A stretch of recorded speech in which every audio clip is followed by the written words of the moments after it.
There could be a fire sale in Carolina with the Panthers firing their head coach. Could the Chargers potentially target receivers DJ Moore or Robbie Anderson? You are Locked On Chargers, your daily podcast on the Los Angeles Chargers, part of the Locked On Podcast Network, your team every day.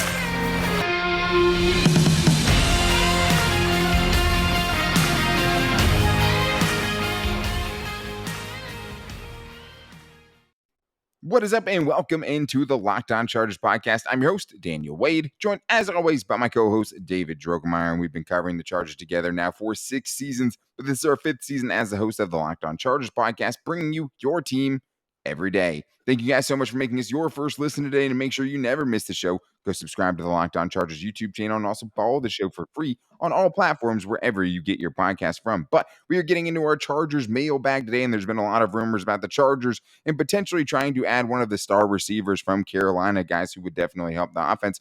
But maybe they could go for a cheaper, more familiar face at that position to add to the wide receiver room. But we're also going to talk about what week we could start worrying about some of the underwhelming offseason acquisitions. And we'll talk about Trey Pipkins, who went from, making the Chargers' biggest need no matter what right tackle next season to how much are the Chargers going to have to pay Trey Pipkins. But this podcast is sponsored by BetterHelp. It's not a crisis line. It's not self-help. It's professional therapy done securely online, available to people worldwide. And they have a special offer for our listeners. Get 10% off your first month at betterhelp.com/lockedon.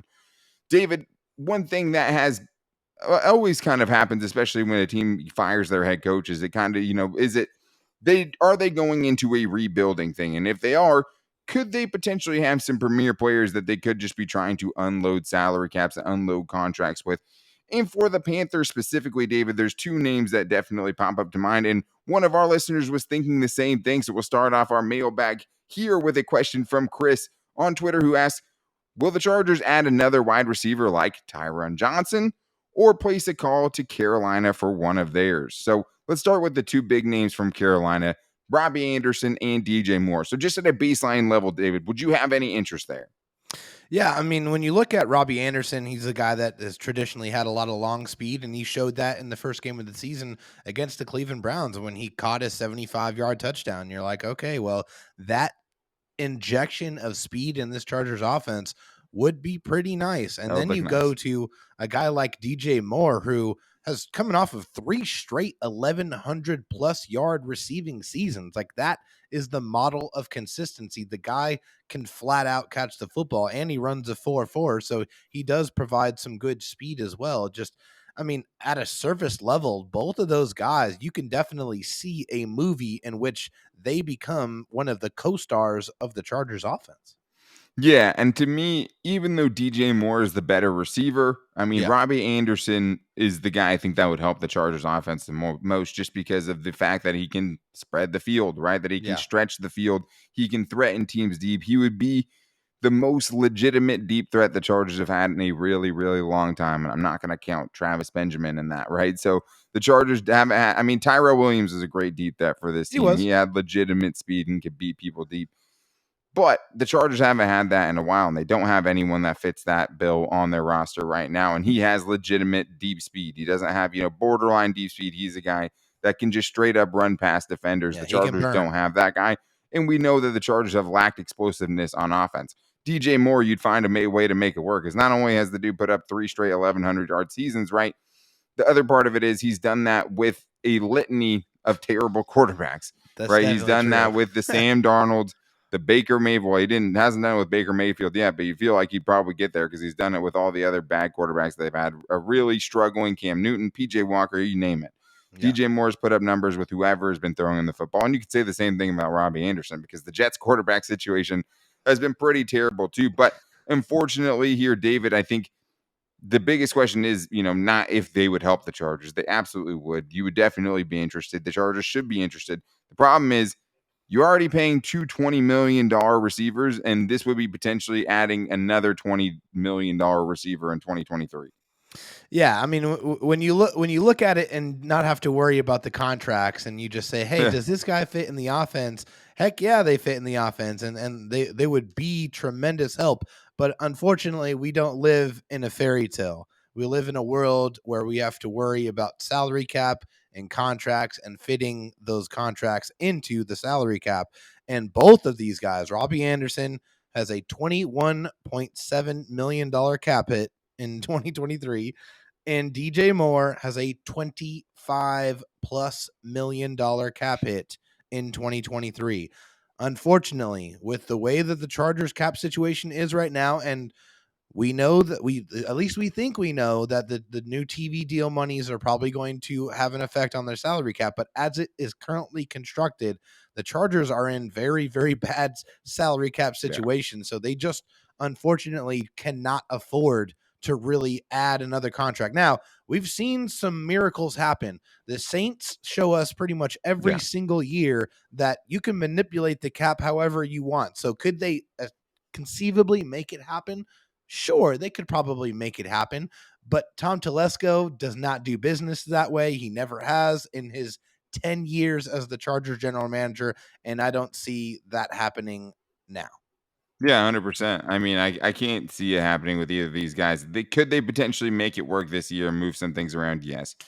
But right now they're projected to be over the cap in 2023. They're definitely going to be able to get under it. They're going to move some things around. But are you going to kind of hamstring yourself from other moves you're probably going to have to make next season with some other needs that we'll get to later in the show that still feel like they're unaddressed in 2022?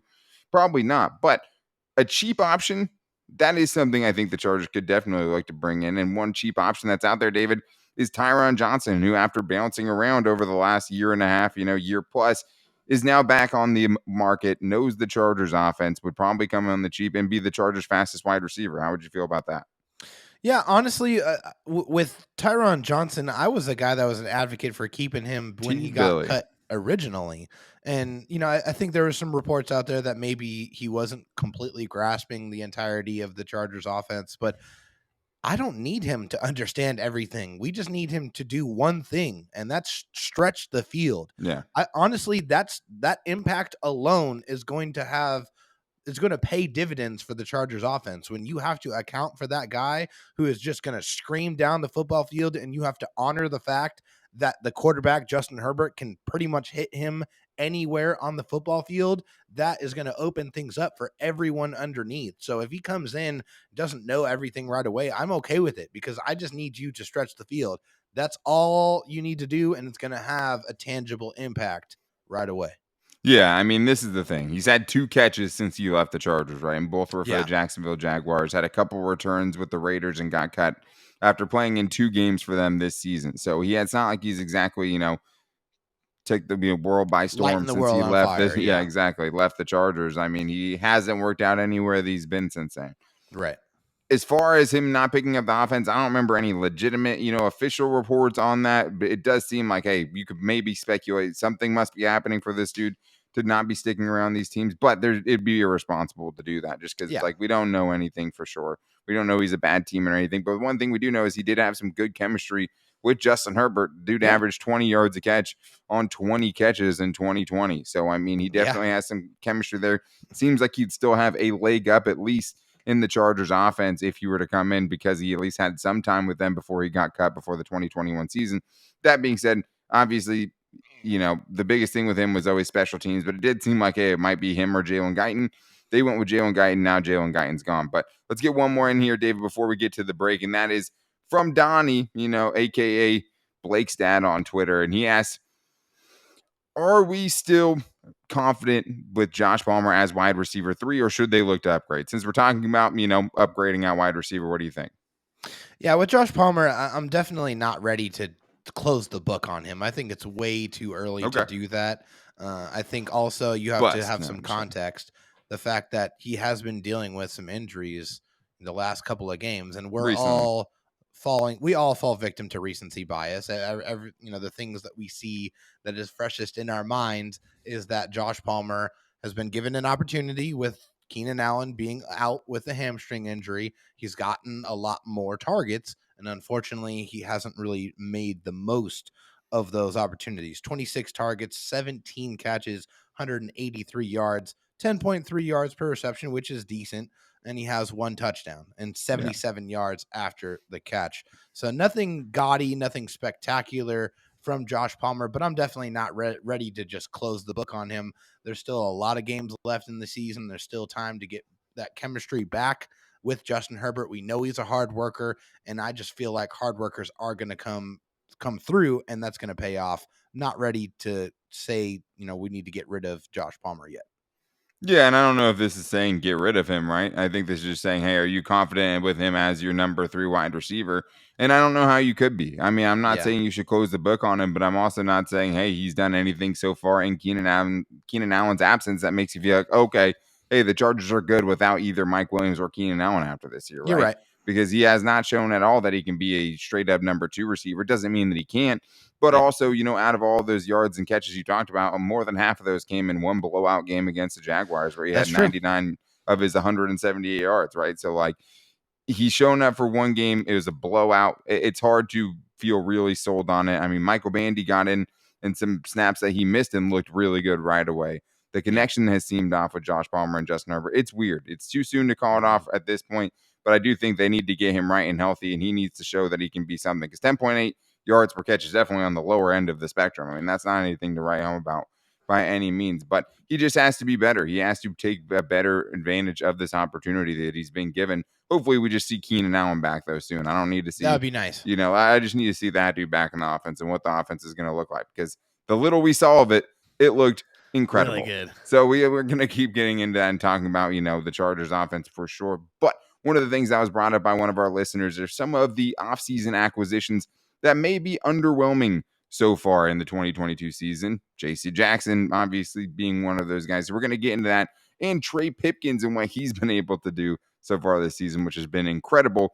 But now a word from our sponsor, BetterHelp. One of the things that really helped me during the pandemic was being able to do therapy online remotely from my house with BetterHelp. It's something that when you couldn't go out really saved me. But one of the things that I realized when I started using BetterHelp was how much it was helping me, right? I didn't know until I was really using it. And one of the great things that I learned from it was how to kind of become my own problem solver, right? Just going to therapy doesn't necessarily solve all your problems, but what it can do is help you be able to deal with your own problems. Because once you start going to BetterHelp and start having someone listen and being able to get all those things off your chest, it really helps. I know I'm someone that's dealt with anxiety and depression in the past.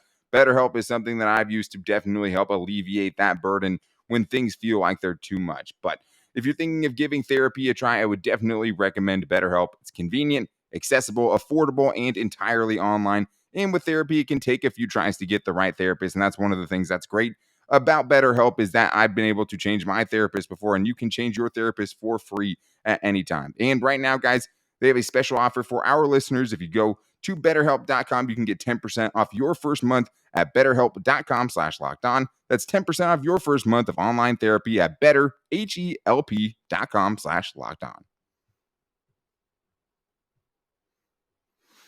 We are continuing our Chargers mailbag, and we got a couple of voicemails this week, and I wanted to get into those for sure because I think they bring up some really good questions, including about some of the Chargers offseason acquisitions. We definitely hyped up the Chargers offseason as one of the best that we've ever seen. Some guys have definitely lived up to the hype. Some guys definitely haven't. But let's hear what Kartik from Toronto, calling in for the first time in a while, has to say about it.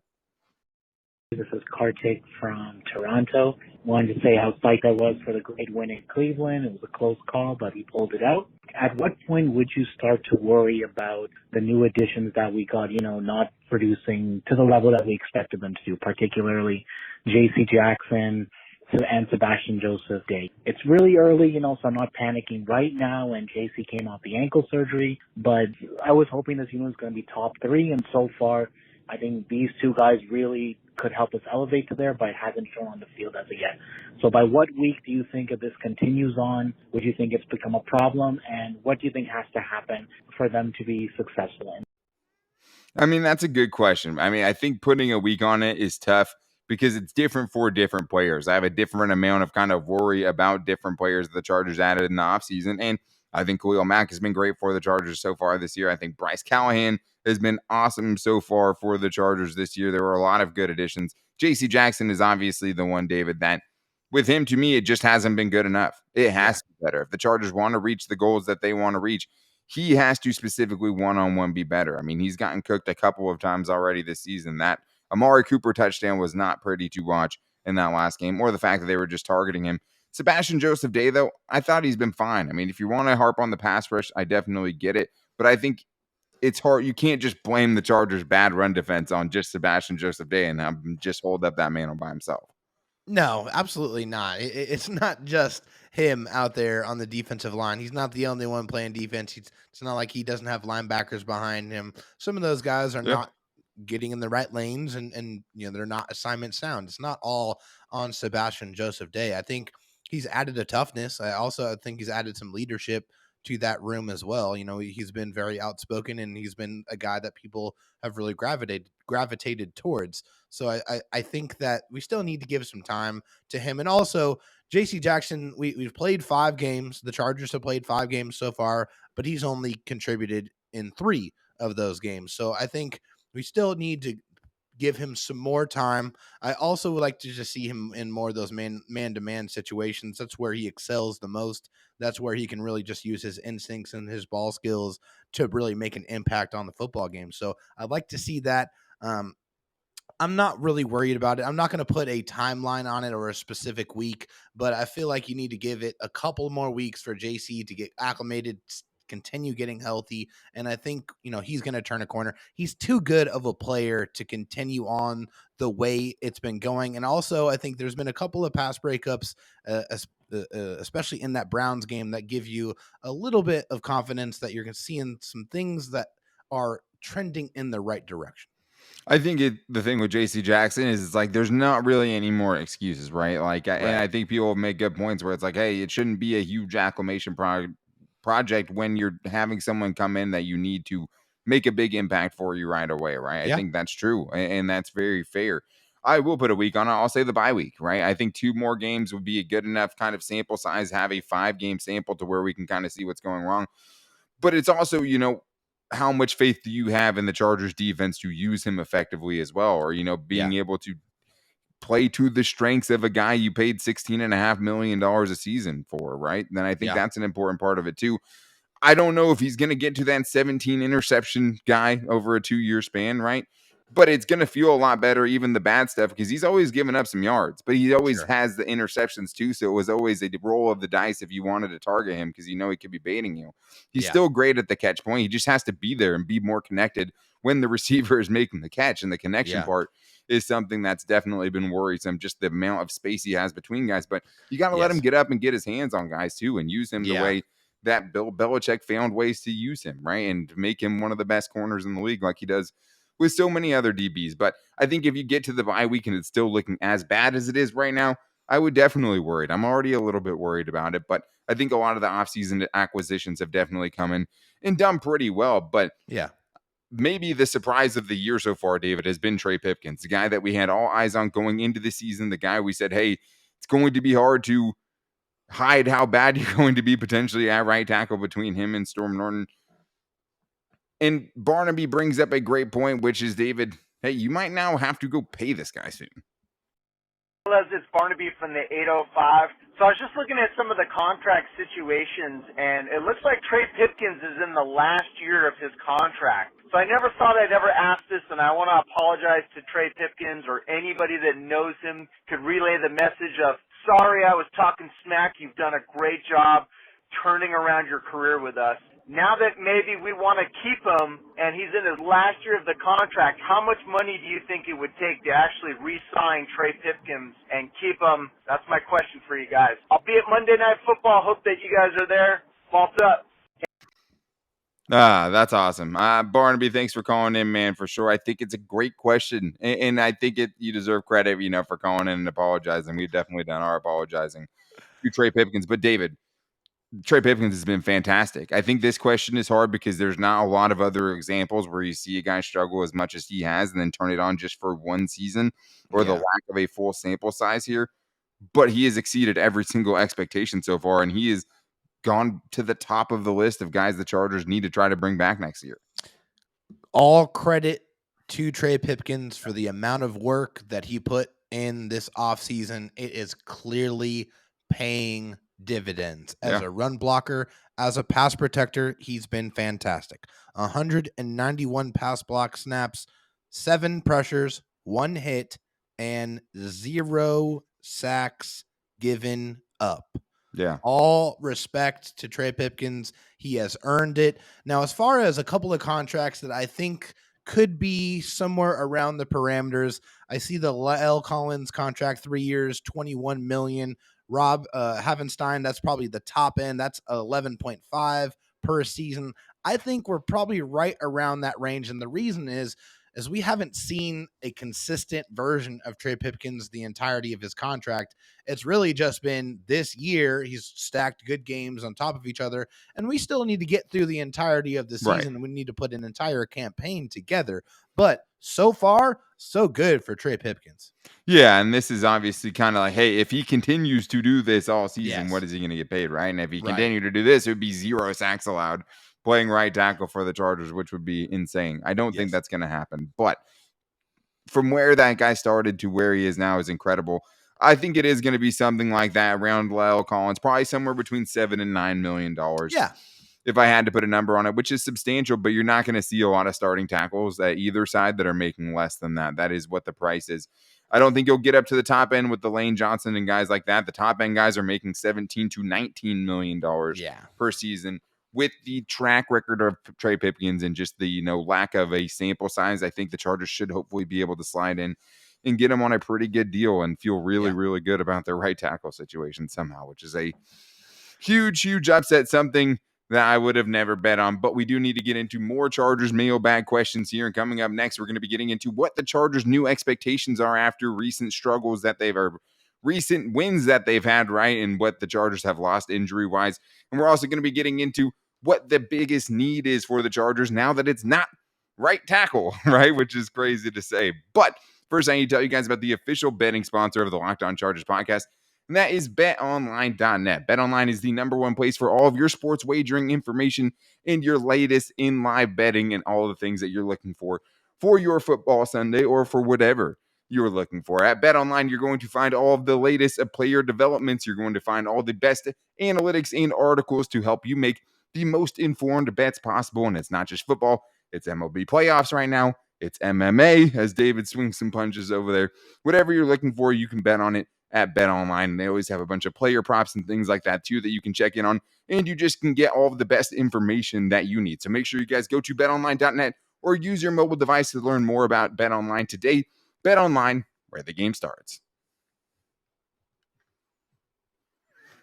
Continuing our Chargers mailbag here, David, we had so many good questions, and shout out to anyone who reached out. We had a lot of good questions we couldn't get on the show today. We appreciate you guys and anyone who reached out to us on Twitter at LockedOnLAC.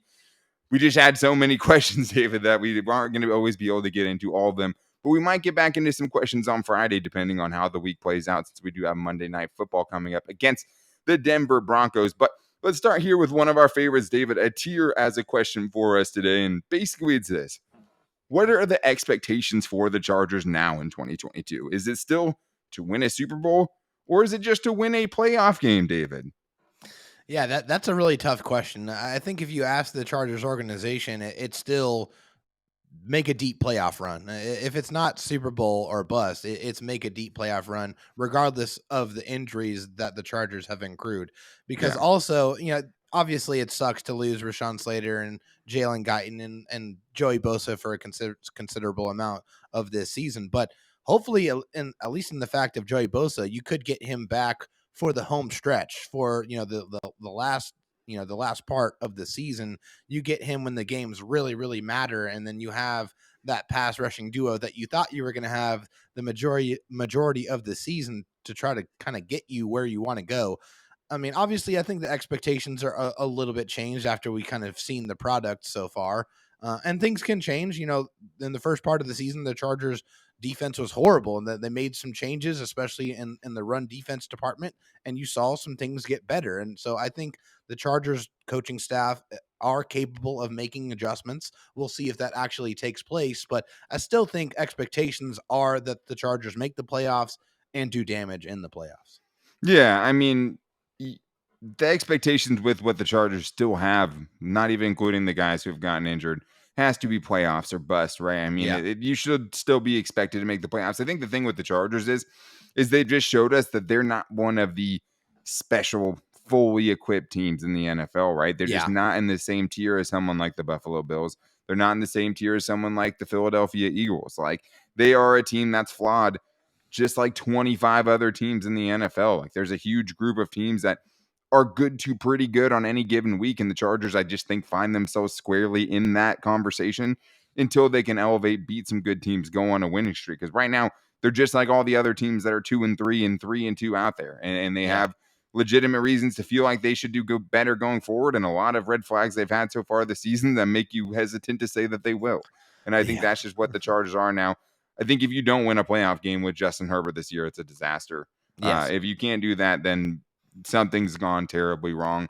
And it's still hard to say that we're for sure going to see that this year. But I think you still, I think it's AFC Championship game or bust as far as where I think a successful season is for this team with the guys they have under contract, with the age of the guys they have under contract. That's where I would put it. But let's get to Chris Saiz here, who asks, going off of the team we have now, what would be your primary focus going into next year's draft in 2023? I thought it would be right tackle, but Trey Pipkins has been solid. And David, off topic, but what were your thoughts on Bray Wyatt's return at Extreme Rules? Well, so I'll start with the first part. I have no idea what that second part means at all. But David, I think when I'm talking about biggest needs right now, wide receiver is now up there for me, which is partially because I don't have full trust in, Josh Palmer as wide receiver 3. And I think the Chargers have to go cheap there with the money they're already paying there. Safety is way up there now because of what's happened with Nazir Adderley and Alohi Gilman. And my dark horse one, David, is defensive tackle, because I think the Chargers, especially with Sebastian Joseph Day, they still don't have that dominant interior pass rusher or just that full package of a fully capable defensive tackle. Yeah, speed receiver is definitely up there for me. I feel like, we've said this even before the season started. That's an element of the offense that's missing, and it's really criminal, honestly, that you're not giving a true burner to Justin Herbert to really stretch the football field and really stress out opposing defenses. I think that's definitely something. Also, another pass rusher. I mean, you can never have enough pass rushers. Huge. So I think that feels like more needs than we thought they were going to have at this point. But yeah, it does feel like all of those feel like needs. I mean, it's just you see the the inability to get after the quarterback when your main guys are not in there full time. So you just got to add more guys that can get after the quarterback. Now, as far as the build up for Bray Wyatt here, I thought it was great. I think honestly, WWE did a fantastic job of using QR codes and putting the subliminal messages through many different episodes. They really built it correctly. And then I love the payoff at Extreme Rules with all of his different characters that were played by different wrestlers. I think it was very, very well done. And they obviously have very, very big plans for Bray Wyatt's return. I should have known we were talking about wrestling. I didn't know, something I'm definitely not as equipped to talk about like David is. But let's get to our next Chargers mailbag question, see how many we can get to here. This one's from Mario Cruz, who asks, do you guys think our defense just needs to mesh for a few more weeks, and they can be elite towards the end of the season? So, David, I mean, that there's been excuses for this defense, right? They have to mesh, and like excuses, and I think valid reasons too. I mean, these guys do have to mesh to a certain extent. There was a ton of turnover on that defense. These guys are still coming together, but how long can you play that game? How long can you keep asking those same questions? So do you think it is something where they do just need to mesh and they can become an elite defense? I don't know if I see elite defense so far from the information that we've been giving up over 28 points per game. That's just not going to get it done. And that's not an elite defense. That's not anywhere close to what we expected. Now, how they can turn that around, get some more turnovers. I mean, the first game of the season, they had, several turnovers against the Raiders. Since then, they have really struggled to turn the football over. And so I think have they recovered a fumble yet? No. Since we've had this conversation, they can't no, crazy. They see a ball on the grass and they're just allergic to picking it up. That does not happen. So you got to turn the football over. You got to get your ball back to the offense more. You got to get more sacks. You got to manufacture more pass rush. Yeah. If they're not able to do that, then the Chargers defense is not going to go where we all expected it to go.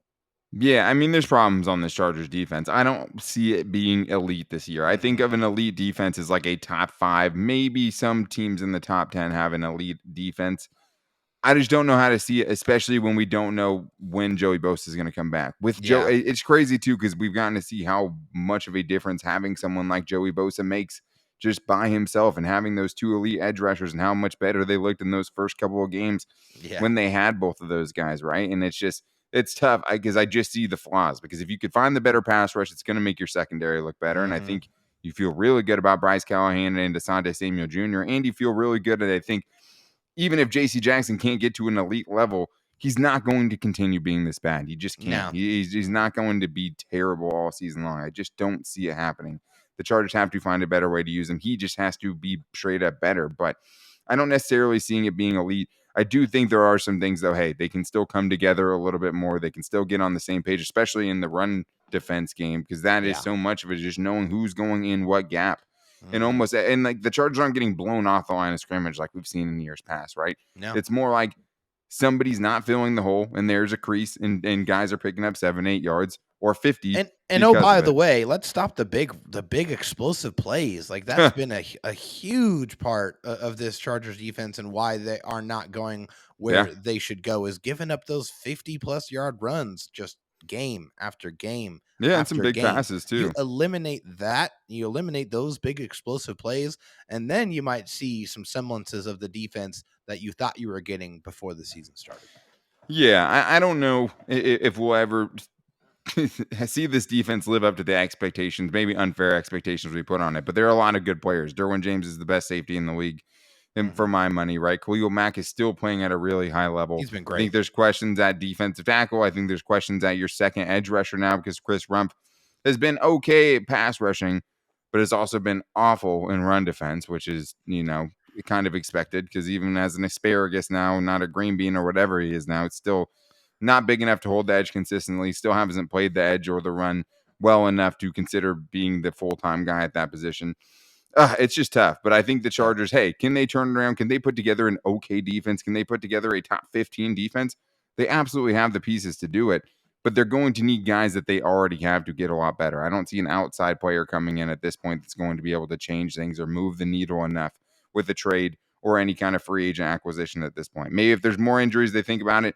Just doesn't seem like there's something they're willing to do. So they're going to have to get better. They're going to have to gel better, and they're going to have to get a lot of improvement from a lot of the guys that we haven't seen live up to their expectations this season. But that is going to wrap things up for today's show. Thank you to everyone who hit us up at Locked On LAC or called into the voicemail line at 323-524-7924. We appreciate everyone for getting your thoughts on today's show. Make sure you're back here tomorrow, because it's crossover Thursday. It's Locked On Chargers. It's Locked On Broncos, and you're definitely going to want to hear Cody Rourke have to talk about how much of a dumpster fire the Broncos have been so far this season. I mean, that must be rough over there in Locked On Broncos land, and we've had some rough moments ourselves, so we get it. But to make sure you don't miss it, go subscribe to the Locked On Chargers YouTube channel, and also follow the show for free on all platforms wherever you get your podcast from. You can also find us on Apple Podcasts, Spotify, or wherever, and make sure to rate and review at those places if you can as well.